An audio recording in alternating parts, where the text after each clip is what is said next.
Good morning 11th class. बेटा आज हम एक नया चैप्टर शुरू कर रहे हैं, तरल दाब।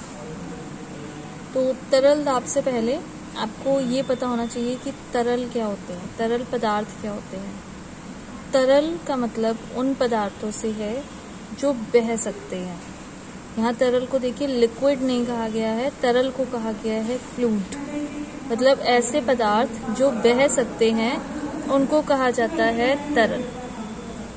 अब इससे पहले पदार्थों को, जैसे कि आपको पता है कि पदार्थों को तीन अवस्थाओं में बांटा गया है, एक तो ठोस, एक द्रव और एक गैस।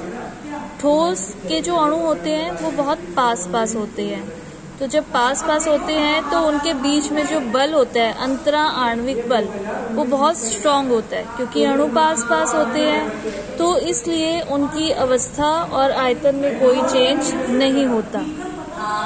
द्रवों के अणु जो हैं वो थोड़ी दूर दूर होते हैं, तो इसीलिए जो इनके बीच में अंतरा आणविक बल होता है वो ठोसों की तुलना में कम होता है।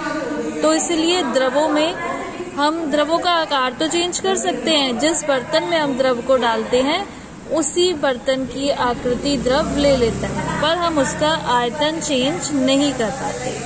और गैसों के अणु तो बहुत दूर दूर होते हैं, तो इसीलिए उनके बीच में जो अंतरा आणविक बल होता है वो बिल्कुल कम होता है। अंतरा आणविक मतलब अणुओं के बीच में जो बल होता है, जब अणु दूर दूर हैं तो बल बहुत कम होगा, तो इसीलिए उनका जो आकृति और आयतन होता है वो सेम नहीं रहता, वो परिवर्तित किया जा सकता है। इसीलिए गैसें क्या होती हैं, संपीड़े। संपीड़े का मतलब क्या होता है, जो आसानी से दब जाए, उनको बोला जाता है संपीड़े। तो अब हम चैप्टर पढ़ रहे हैं तरल दाब। तो तरल में आपको बता दूं कि तरल क्या होते हैं। तरल वे पदार्थ होते हैं जो बाह्य बल लगाने पर बह सकते हैं। तो गैस और द्रव दोनों ही तरल पदार्थ हैं, पर द्रव की असंपीड़ितता और गैस की संपीड़ितता के कारण हम इनमें डिफरेंस कर सकते हैं। असंपीड्य मतलब द्रव को दबाया नहीं जा सकता, असंपीड्य होते हैं। और संपीड्य मतलब गैस को दबाया जा सकता है, गैस में संपीड़ितता का गुण होता है। और जो हम ये तरल के बारे में जिस फिजिक्स के अंदर स्टडी करते हैं उसको बोला जाता है, दो तरह की फिजिक्स में हम इसकी स्टडी करते हैं, जो फिजिक्स की ब्रांच है। अगर तरल की विराम स्थिति के बारे में हम स्टडी कर रहे हैं, दैट इज द्रव स्थैतिकी, हाइड्रोस्टैटिक। और अगर हम तरल की गति के बारे में अध्ययन कर रहे हैं तो उसको क्या बोलते हैं, हाइड्रोडायनेमिक्स। मतलब बेसिकली जो तरल है उसको हाइड्रो से रिलेट किया गया है, और स्थिति के लिए, विराम के लिए स्टैटिक्स और गति के लिए डायनेमिक्स। ठीक है, तो तरल दाब में अब आपको तरल के बारे में समझ आ गया होगा कि तरल क्या होते हैं। वे पदार्थ जो बह सकते हैं उनको तरल कहा जाता है। तो गैस और द्रव दोनों ही क्या होते हैं, दोनों ही तरल होते हैं। अब नेक्स्ट टॉपिक है तरलों द्वारा आरोपित दाब। जब किसी तरल को किसी पात्र में मतलब किसी बर्तन में रखा जाता है तो क्या होते हैं कि जो तरल के अणु होते हैं वो क्या करते हैं, वो हर एक दिशा में गति करते हैं, और गति करते करते क्या करते हैं, जिस भी बर्तन में उनको रखा जाता है उस बर्तन की दीवारों पर वो टक्कर करते हैं। जब अणु इधर उधर मूव करेंगे तो वो दीवारों से टकराएंगे, तो जिसकी वजह से वो क्या करेंगे, टक्कर करेंगे, तो दीवारों पर बल लगेगा। तो एकांक क्षेत्रफल पर जो बल लगता है, अभिलंबवत बल लगता है, उसको कहा जाता है दाब। किसी तरल द्वारा एकांक क्षेत्रफल पर लगने वाले अभिलंबवत बल को क्या कहा जाता है, दाब। P = F/A। तो दाब का मात्रक न्यूटन पर मीटर स्क्वायर, या फिर दाब के लिए हम बोलते हैं पास्कल। दाब का मात्रक क्या होता है, पास्कल। और अगर सीजीएस पद्धति में हम देखें तो 1 न्यूटन पर मीटर स्क्वायर बराबर 10 डाइन पर सेंटीमीटर स्क्वायर के होता है। इसके अलावा दाब का एक और मात्रक भी होता है जिसको कहा जाता है वायुमंडल, एटमॉस्फेयर। एक एटमॉस्फेयर = 1.013 × 10⁵ पास्कल। ये इम्पोर्टेंट रिलेशन है। कई बार एग्जाम में नहीं पूछा जाता, बट न्यूमेरिकल्स में ये यूज हो सकता है कि वायुमंडल को पास्कल में चेंज करना या पास्कल को वायुमंडल में चेंज करना। अब नेक्स्ट टॉपिक है तरल द्रव स्तंभ के कारण दाब। माना किसी बर्तन में तरल या द्रव भरा है, ये इधर आप देखिए ये बर्तन है, तो क्या कहा गया है कि द्रव के किसी बिंदु बी पर, ये वाले बिंदु पर मतलब नीचे वाली साइड हमें द्रव दाब ज्ञात करना है। तो माना कि जो द्रव का ऊपरी बिंदु है वो इसकी गहराई है h, और हमने क्या किया, एक बेलन की कल्पना कर ली द्रव के अंदर। किसी द्रव के अंदर ऐसे बेलन हो तो नहीं सकता, इसकी हमने एक कल्पना कर ली और ये मान लिया कि जो द्रव है उसका घनत्व है रो को ऐसे लिखते हैं। अब हमें पता है कि जो आयतन होता है वो किसके बराबर होता है, लंबाई गुणा चौड़ाई गुणा ऊंचाई। लंबाई गुणा चौड़ाई को क्या बोलते हैं, क्षेत्रफल। तो आयतन को हमने मान लिया a इंटू एच, जहाँ पर a क्षेत्रफल हो गया और h हो गई ऊंचाई। और अब द्रव्यमान बराबर किसके होता है, m बराबर होता है आयतन गुणा घनत्व के। आयतन हमारा हो गया a इंटू एच और घनत्व हो गया रो, a h रो। अब हम निकालेंगे स्तंभ के द्रव का भार। W बराबर किसके होता है, W बराबर होता है mg, और m क्या आया, ah रो। तो ah रो g, ये आ गया द्रव का भार। और दाब बराबर हमारे किसका होता है, दाब होता है बल बटे क्षेत्रफल। ये जो भार है यही क्या होगा, ये भार ही नीचे की तरफ बल आरोपित करेगा, तो भार को क्षेत्रफल से डिवाइड कर देंगे। तो ये से कट गया, रह क्या गया, h रो g। तो ये है किसी द्रव में किसी बिंदु पर द्रव द्वारा आरोपित दाब, h रो g। अगर हम ये मान लें कि जो द्रव है उसका स्वतंत्र तल मतलब ये चीज जो ऊपरी तल है, उस पर अगर वायुमंडलीय दाब PA हो, दाब को रिप्रेजेंट किया जाता है P यानी कि प्रेशर, और वायुमंडलीय का मतलब होता है एटमॉस्फेरिक। अगर एटमॉस्फेरिक प्रेशर PA हो तो जो बिंदु B होगा इस पर जो कुल दाब होगा वो कितना होगा, एक तो बाहर का एटमॉस्फेरिक प्रेशर प्लस जो अभी हमने किसी बिंदु पर दाब निकाला h रो g, तो P dash is equal to किसके आएगा, PA plus h rho g। और इसे क्या कहा जाता है, इसे कहा जाता है निरपेक्ष दाब या परम दाब। अब नेक्स्ट जो टॉपिक है गहराई के साथ दाब में परिवर्तन, ये आपको नहीं करना। इसके बाद तरल दाब के नियम, ये नियम अब आपको देखने हैं। हालांकि एग्जाम में इसमें से आपको कुछ नहीं आएगा, एग्जाम में जो इसमें से टॉपिक आता है वो आता है पास्कल का नियम, और पास्कल के नियम की 2 एप्लीकेशंस आपके कोर्स में हैं, तो उनमें से कोई ना कोई एक एप्लीकेशन एग्जाम में जरूर आती है। तो पहले मैं आपको एक बार तरल दाब के नियम और इसके उदाहरण समझा दूं, फिर पास्कल के नियम आपको कराए जाएंगे। तो तरल दाब के नियम क्या है, पहला नियम, किसी द्रव के अंदर एक ही क्षैतिज में स्थित, क्षैतिज मतलब एक जैसा तल में स्थित सभी बिंदुओं पर द्रव का दाब समान रहता है, यानी PA is equal to PB is equal to PC। इन सब पर दाब कैसा रहेगा, समान। नेक्स्ट, किसी द्रव का दाब उसके घनत्व के अनुक्रमानुपाती होता है। ये अभी आपने देखा भी कि P इज इक्वल टू किसके है, h रो g। तो P रो के अनुक्रमानुपाती हुआ, जहाँ पर घनत्व ज्यादा वहाँ पर दाब भी ज्यादा होगा।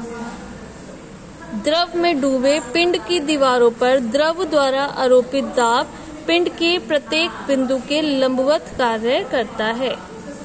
स्थिर द्रव के भीतर किसी भी बिंदु पर दाब मुक्त पृष्ठ से उस बिंदु की गहराई के अनुक्रमानुपाती होता है। P और H एक दूसरे के अनुक्रमानुपाती। द्रव दाब पात्र के क्षेत्रफल पर निर्भर नहीं करता। आप यहाँ देख रहे हैं कि दाब के फॉर्मूले में A नहीं आया, ठीक है। तो ये सारे जो हैं ये द्रव दाब, तरल दाब के नियम।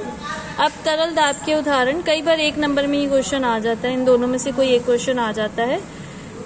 फर्स्ट एग्जांपल मैं आपको एक्सप्लेन कर देती हूँ कि बांध की दीवारें नीचे से चौड़ी और ऊपर से पतली बनाई जाती हैं, क्यों? तो देखिए, द्रव के भीतर किसी बिंदु पर द्रव का दाब उस बिंदु की द्रव के स्वतंत्र तल से गहराई पर निर्भर करता है। मतलब जितनी ज्यादा हाइट होगी उतना ज्यादा क्या होगा, उतना ही ज्यादा दाब होगा। तो इसका मतलब अगर हम बांध की बात करें तो सबसे नीचे वाले पॉइंट की यहाँ की हाइट सबसे ज्यादा होगी। तो यहाँ हाइट अगर ज्यादा है तो P = H ρg होती है। हाइट ज्यादा होने से दाब भी क्या हो जाएगा, दाब भी ज्यादा हो जाएगा। इट मीन्स जो गहराई होती है बांध की, वहां पर दाब बहुत ज्यादा लगेगा, प्रेशर बहुत ज्यादा लगेगा। तो इसलिए जो बांध की दीवारें होती हैं वो नीचे से चौड़ी होती हैं। बेस को चौड़ा बनाया जाता है ताकि वो इजीली पूरे प्रेशर को बर्दाश्त कर सके, बेयर कर सके। और जैसे जैसे हाइट कम होती जाएगी वैसे वैसे प्रेशर भी क्या होता जाएगा, कम होता जाएगा। तो इसीलिए दीवारें ऊपर से पतली बनाई जाती हैं, क्योंकि अब प्रेशर कम हो गया तो वो इजीली प्रेशर को बेयर कर पाएंगे। ठीक है, तो ज्यादा प्रेशर को बेयर कर पाए दीवारें, इसलिए बांध की दीवारें नीचे से चौड़ी और ऊपर से पतली बनाई जाती हैं। सेम रीजन इसका है कि गोताखोर धातु का कवच पहनकर समुद्र में डुबकी लगाते हैं। तो इसमें भी यही है कि जब ज्यादा गहराई पर गोताखोर जाते हैं तो गहराई ज्यादा होने पर दाब भी क्या हो जाता है, ज्यादा हो जाता है। तो वो सारा दाब जो है वो किस पर पड़ता है, धातु के कवच पर पड़ता है। जब गोताखोर ने कवच पहना होगा, ऊपर कुछ शील्ड पहनी होगी, तो उस पर प्रेशर पड़ेगा। तो उसके अंदर जो गोताखोर है उसके अंदर का जो प्रेशर है वो एटमॉस्फेरिक प्रेशर जितना ही, पहले जितने प्रेशर जितना ही बना रहता है। तो गोताखोर को कोई नुकसान नहीं पहुंचता। अगर गोताखोर कवच नहीं पहनेगा और समुद्र में डुबकी लगाएगा तो जैसे ही हाइट बढ़ेगी, हाइट का मतलब यहाँ से गहराई से है, तो जैसे ही गहराई बढ़ेगी वैसे ही दाब भी बढ़ेगा। तो ज्यादा दाब से गोताखोर को दिक्कत हो सकती है। कवच पहनने से जो ज्यादा एक्सेस वाला प्रेशर होता है वो सारा प्रेशर किस पे लगता है, वो प्रेशर लगता है कवच पर। तो गोताखोर सुरक्षित रहता है। तो ये दोनों इम्पोर्टेंट है, 1 मार्क में ये पूछ लिए जाते हैं। अब उसके आगे के जो टॉपिक्स हैं आपको नहीं करने हैं, पर ये आप अपने नॉलेज के लिए इसके वायुमंडलीय दाब के जो मात्रक हैं ये आप कर सकते हैं कि पास्कल, एक वायुमंडलीय दाब का एक और मात्रक होता है बार। तो 1 बार बराबर 1 × 10⁵ न्यूटन पर मीटर स्क्वायर। और एक टोर, एक टोर बराबर क्या होता है, 133 मतलब 133.28 पास्कल। तो ये रिलेशन इम्पोर्टेंट है, बाकी ये आपको कुछ भी नहीं करना है। अब नेक्स्ट टॉपिक है पास्कल का नियम, जो मोस्ट इम्पोर्टेंट टॉपिक है। ये नियम 1653 ईस्वी में ब्लेज पास्कल नाम के वैज्ञानिक ने दिया। इन्होंने क्या कहा कि अगर हम एक बिंदु पर दाब लगाते हैं तो वो दाब बिना क्षय हुए, मतलब उसका कोई नुकसान नहीं होता और वो सभी बिंदुओं पर समान रूप से संचरित हो जाता है। ये इनका नियम था और काफी इम्पोर्टेंट नियम है। एक यहाँ डायग्राम से समझते हैं। एक ये बर्तन है, मान लीजिए बर्तन में 3 तरफ से छेद है। अब यहाँ पर एक पिस्टन है, यहाँ एक पिस्टन है, यहाँ एक पिस्टन है। अगर हम इस पिस्टन को दबाएं, यहाँ पर प्रेशर लगाएं, तो पास्कल के नियम के अकॉर्डिंग क्या होता है कि एक बिंदु पर लगाया गया दाब बिना क्षय हुए सभी बिंदुओं पर समान रूप से संचरित हो जाता है। तो दाब तो हम इधर लगाएंगे, इस पिस्टन पर लगाएंगे, पर वो दाब ऑटोमेटिकली इन दोनों साइड्स भी लग जाएगा, वो दाब यहाँ भी पहुंच जाएगा। तो इस नियम को क्या कहते हैं, पास्कल का नियम। और 2 एप्लीकेशंस इसकी जो मोस्ट इम्पॉर्टेंट है और कोई ना कोई एक एग्जाम में जरूर आती है। एक है हाइड्रोलिक लिफ्ट। हाइड्रोलिक लिफ्ट में क्या किया जाता है, पास्कल के नियम का उपयोग किया जाता है और थोड़े से बल को लगाकर ही किसी भारी वस्तु को उठाया जाता है। और दूसरी है हाइड्रोलिक ब्रेक। तो थ्योरी आप लोग खुद बुक में से लिख लेंगे, मैं आपको सीधा डायग्राम एक्सप्लेन करती हूँ। ये देखिए, ये हाइड्रोलिक लिफ्ट का डायग्राम है। इसमें क्या है, इसमें 2 बेलनाकार पिस्टन है, एक A1 क्षेत्रफल का और एक A2 क्षेत्रफल का। और जैसे कि डायग्राम में हमें दिख ही रहा है कि A2 क्षेत्रफल जो है वो A1 क्षेत्रफल से ज्यादा है। यहाँ पर हम F1 बल लगाएंगे, तो एकांक क्षेत्रफल पर जो लगने वाला बल है वो क्या होता है, वो दाब के बराबर होता है। इट मीन्स हमने यहाँ दाब लगाया, बल को नीचे की तरफ लगाया और यहाँ पर है कोई भारी वस्तु। अब जैसे ही हम यहाँ पर बल लगाएंगे, मतलब दाब लगाया, तो पास्कल के नियम के अकॉर्डिंग क्या होगा, वो दाब बिना क्षय हुए सभी दिशाओं में समान रूप से संचरित हो जाएगा। तो ये दाब ऑटोमेटिकली कहाँ पहुंच जाएगा, यहाँ।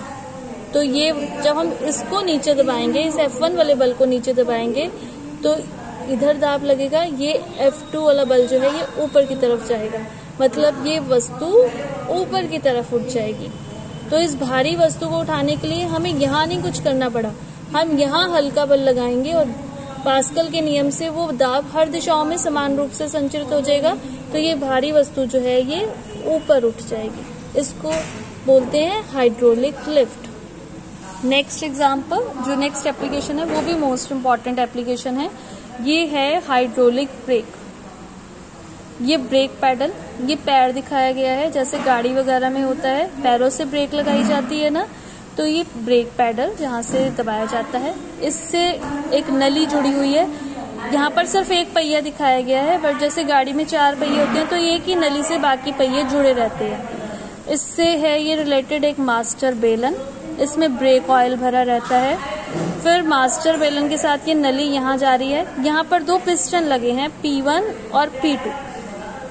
इन पिस्टन का कनेक्शन स्प्रिंग से है, S1 और S2, और ये है पहिए का रिम, जो व्हील होता है वो। इनको स्प्रिंग कह लीजिए या ब्रेक शू कह लीजिए। अब होता क्या है बेसिकली कि यहाँ पर ब्रेक पैडल को जब पैरों से दबाया जाता है, तो दबाने से ये ब्रेक ऑयल दबता है। ये दब के पास्कल के नियम के अकॉर्डिंग क्या है कि हमने जब दाब यहाँ लगाया तो वो ऑटोमेटिकली सभी दिशाओं में समान रूप से संचरित हो जाता है। तो ये अंदर की तरफ दबता है ये मास्टर बेलन। तो क्या होता है, ये जो P1 P2 हैं, इनका दाब यहाँ तक पहुँचता है, तो ये भी क्या होंगे, ये दबेंगे। P1 इधर जाएगा और P2 इधर जाएगा, तो ये स्प्रिंग जो ऐसे इकट्ठा है, ये स्प्रिंग ऐसे हो जाएगा। स्प्रिंग ऐसे होने से ये ब्रेक शू जो है ये भी दूर दूर हटेंगे, जो ऐसे थे वो दूर दूर हटेंगे, और दूर दूर हटके ये किस पे लगेंगे, इधर वाला इस साइड से लगेगा और इधर वाला इस साइड, पहिए के रिम पे लगेंगे। तो धीरे धीरे जो गाड़ी की स्पीड होगी, पहिए की जो स्पीड होगी वो क्या होगी, कम हो जाएगी। पहिए पर एक मंदक बल कार्य करने लगा। तो इस तरीके से ब्रेक लगाने से गाड़ी रुक जाती है, और जैसे ही हम ब्रेक पैडल से पैर हटाएंगे तो दोबारा से क्या होगा, वो दाब जो हमने लगाया हुआ तो वो दाब हट गया। तो जो ये पिस्टन ऐसे एक्सपेंड हो गए थे, अब दोबारा अपनी पुरानी पोजीशन में आ जाएंगे। ये स्प्रिंग अपनी पुरानी पोजीशन में आ जाएगा, ये जो ब्रेक शू हैं ये अपनी पुरानी पोजीशन में आ जाएंगे, तो गाड़ी फिर से चलने लग जाएगी। तो ये है हाइड्रोलिक ब्रेक। दोनों एग्जाम्पल्स, दोनों एप्लीकेशंस मोस्ट इम्पॉर्टेंट है। एक और टॉपिक है, छोटी सी सिर्फ डेफिनेशन आपको करनी है। एक तो है उत्प्लावन बल। जब किसी वस्तु को द्रव में पूर्णतः या आंशिक रूप से डुबोया जाता है तो द्रव द्वारा वस्तु पर एक बल ऊपर की ओर लगाया जाता है। यह बल क्या कहलाता है, उत्प्लावन बल। और इसको आपने खुद भी फील किया होगा। सपोज एक बाल्टी में पानी पूरा भरा हुआ है, आप उसमें एक मग डालें या अपना हाथ डालें तो ऐसा लगता है ना कि आप पे हाथ पर या मग पर कोई बल कार्य कर रहा है। उस बल को क्या बोला जाता है, उत्प्लावन बल, ऊपर की तरफ बल, या फिर इसको कहीं कहीं उत्क्षेप बल भी बोला जाएगा। नेक्स्ट, आर्किमिडीज का सिद्धांत। ये सिद्धांत क्या कहता है कि जब किसी पिंड को पूर्णतः अथवा आंशिक रूप से किसी स्थिर द्रव में डुबाया जाता है तो उस पर एक उत्प्लावक बल कार्य करता है, जो किस पर डिपेंड करता है, जो पिंड द्वारा विस्थापित द्रव के भार के बराबर होता है। मतलब जो बल कार्य करेगा वो किस पर डिपेंड करेगा कि हमने कौन सी वस्तु पानी के अंदर डाली है और उसने कितने पानी को हटाया। अगर हम एक पेन डालेंगे पानी के अंदर तो उत्प्लावक बल कम लगेगा। अगर हम एक ग्लास डालेंगे तो पेन से ज्यादा उत्प्लावक बल लगेगा। अगर हम एक मग डालेंगे तो और ज्यादा लगेगा। तो जो उत्प्लावक बल का मान होता है वो किस पे डिपेंड करता है, पिंड द्वारा विस्थापित द्रव के भार के बराबर होता है। ये आर्किमिडीज का सिद्धांत है। ये आपको सिर्फ इनकी डेफिनेशंस करनी है। और इस चैप्टर में से न्यूमेरिकल्स कम ही होता है कि न्यूमेरिकल्स आए। जो मेन क्वेश्चन है इस चैप्टर में से वो यही है, पास्कल का नियम और पास्कल के नियम के अनुप्रयोग। अब ये आपका चैप्टर कंप्लीट हो गया।